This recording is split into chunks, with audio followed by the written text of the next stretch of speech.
Broeders schaffen das. When the refugees were coming our way, I know they are the one of the countries with less brutal policy, but could they also stop producing weapons that make the people flee in the first place?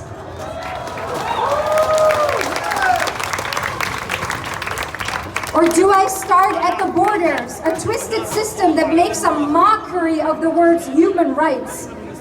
There are no rights that are granted by the grace of you being human, and I studied law. There are only rights granted to you by the grace of your luck in between what borders you are born. Or perhaps I start at my own story. I often cry on the mornings I must speak up about rights of people who flee. This morning too, I cried tears of endless grief labor, of shame. I don't cry because of my own pain or direct suffering. This suffering that I carry, seeing the children and people who are in asylum procedures being dehumanized, humiliated, is a lifelong suffering because I will always be that child also at Ter Apel. Because I saw my parents being humiliated, treated as people who had to beg for something that was theirs to begin with. Can I hear you for those parents?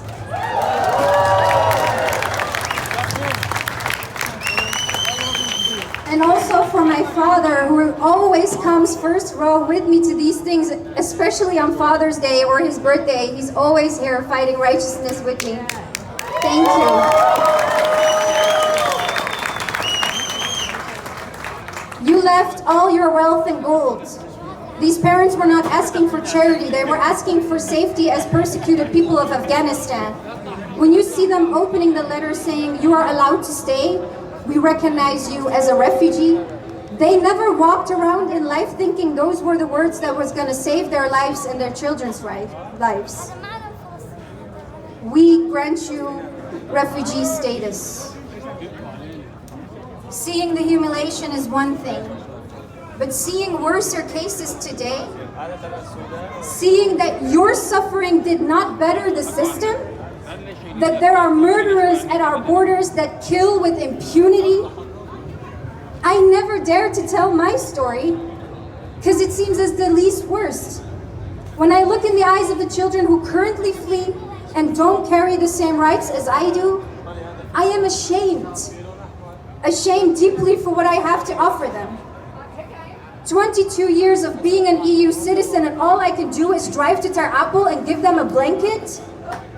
Beg my neighbors to vote differently and see the people coming from wars as their neighbors too? But most importantly, how do I justify to them that there are kids who do get more than they do because they are Ukrainian and white?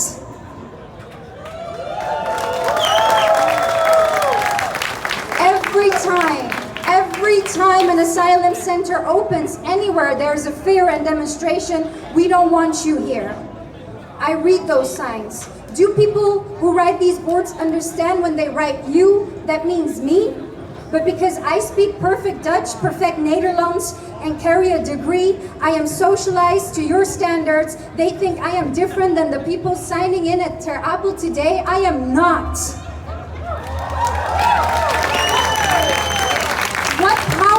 What power do you give yourself when you write the words "wanting," "we don't want you," shopping into what humans you find worthy to stay or not?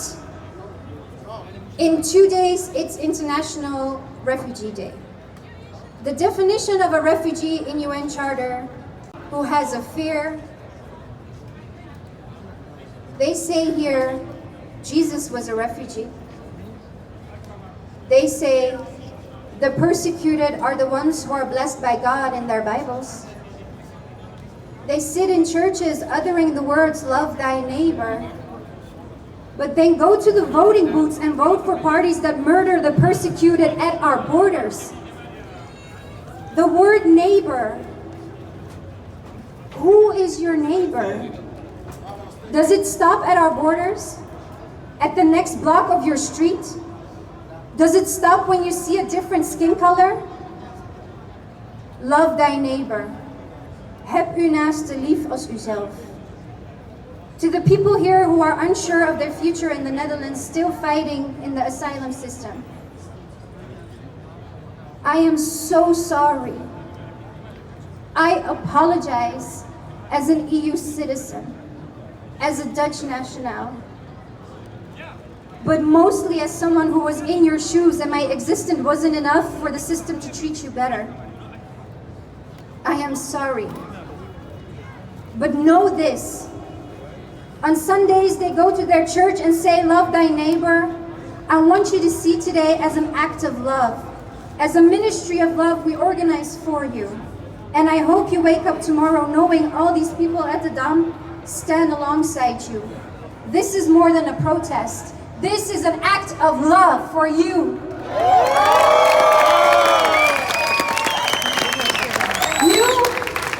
You deserve way more than a refugee status. The boys who come here alone, you are holy.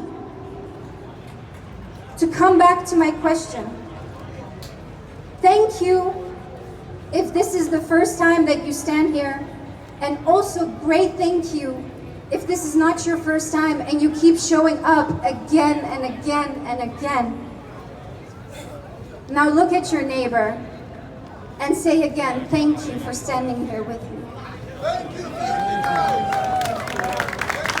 Now lastly, I am also one of the founders of Azadi Collectief. Now can I hear you? Who knows about the word Azadi, freedom, and what's happening in Afghanistan, Iran, Kurdistan?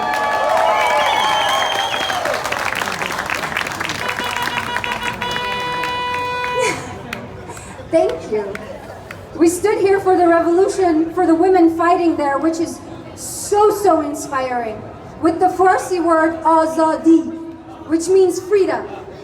Today we stand for freedom for all people in the move. The revolution doesn't only happen there, we need it here as well, especially at our borders, from the people who have to flee that are not safe in those revolutions. Now I want to hear you here in the beginning for the boys who come here unaccompanied and suffer. I want to hear you in front. Azadi, Azadi, Azadi! Azadi, Azadi, Azadi! Now in the middle, for the kids and children under the arms of their parents in those bloody boats. Azadi, Azadi, Azadi! Azadi, Azadi, Azadi! Can I hear you for everyone on the move who has the fucking right to exist safely anywhere? Azadi, Azadi, Azadi! Azadi, Azadi, Azadi! Azadi, Azadi, Azadi! Azadi, Azadi, Azadi! Azadi, Azadi, Azadi!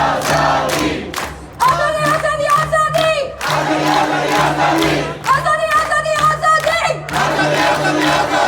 Thank you very much.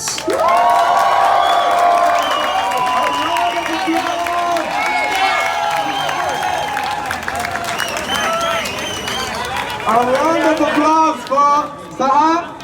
I think that's the closest we'll get. A round of applause.